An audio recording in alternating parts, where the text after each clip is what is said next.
Hello student, आज हम कर रहे हैं डेली यूजेस वर्ड जो कि हमें हमारी डेली लाइफ में यूज़ करने में आते हैं। तो हम उन्हें इंग्लिश में कैसे बोल सकते हैं, आज हम ये सीखेंगे और अपने इंग्लिश को इम्प्रूव कैसे कर सकते हैं। आप देखते हैं कि हम क्या करते हैं, डेली जो भी वर्ड यूज़ करते हैं हमें प्रैक्टिस करना है कि उनको हमें इंग्लिश में बोलना है। जब आप धीरे धीरे ये प्रैक्टिस करेंगे तो आपको इंग्लिश बहुत ईजी लगने लगेगी और आप आसानी से इंग्लिश सीख पाएंगे। तो यदि आप भी इंग्लिश स्पोकन सीखना चाहते हैं तो इन सेंटेंस को ज़रूर याद करें और इनको ज़रूर अपनी डेली लाइफ में यूज़ करें ताकि आपकी इंग्लिश भी बहुत ज़्यादा इम्प्रूव हो सके और आप भी फ्लुएंट इंग्लिश बोल पाएंगे। तो चलो स्टार्ट करते हैं। हम इस वीडियो में मैं 4 वर्ब को लेकर सिंपल से सेंटेंस वर्ड्स बनाना बता रही हूँ, जिसमें हम ना तो किसी टेंस का यूज़ कर रहे हैं ना ही किसी मॉडल का यूज़ कर रहे हैं, कुछ भी यूज़ नहीं कर रहे हैं। बस हम डायरेक्ट इन वर्ड को यूज़ करके हम हमारी इंग्लिश को बोल सकते हैं। तो सबसे पहले स्टार्ट करते हैं हम कम से। ठीक है, तो कम से कौन कौन से वर्ड बनते हैं वो मैं बता देती हूँ आपको। Come here, here come means होता है आना और हेयर मीन्स यहाँ। ठीक है, तो क्या हो जाएगा इसका मीनिंग, यहाँ आओ। कम हेयर, यहाँ आओ। Come to me, come to me, मेरे पास आओ। मी मतलब मेरे। ठीक है, तो कम टू मी, मेरे पास आओ।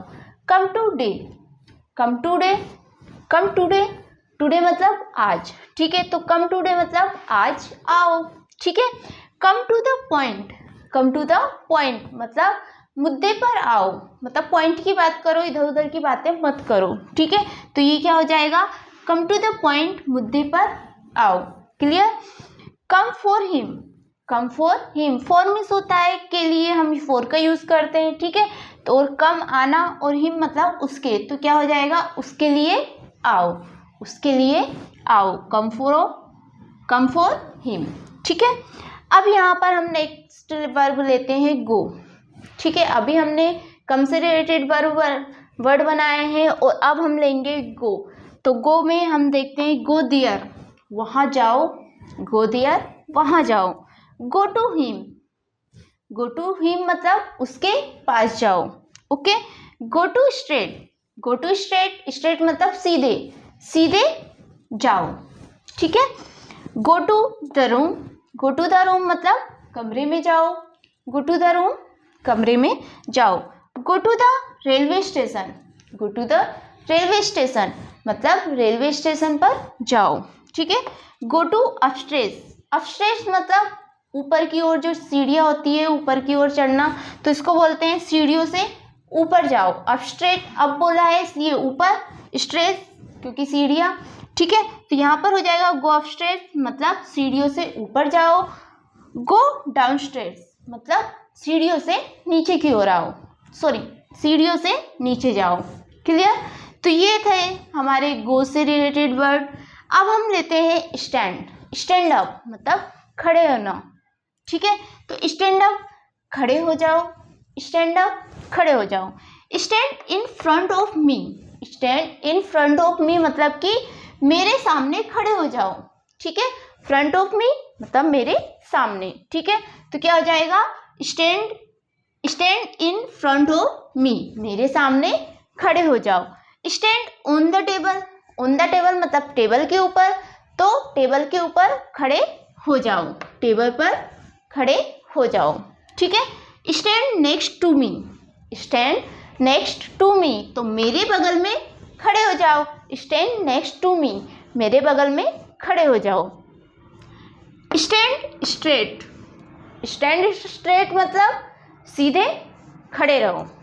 स्टैंड स्ट्रेट, सीधे खड़े रहो। ठीक है, हिलना डुलना नहीं है, सीधे खड़े होना है, तो उसको बोलेंगे हम स्टैंड स्ट्रेट।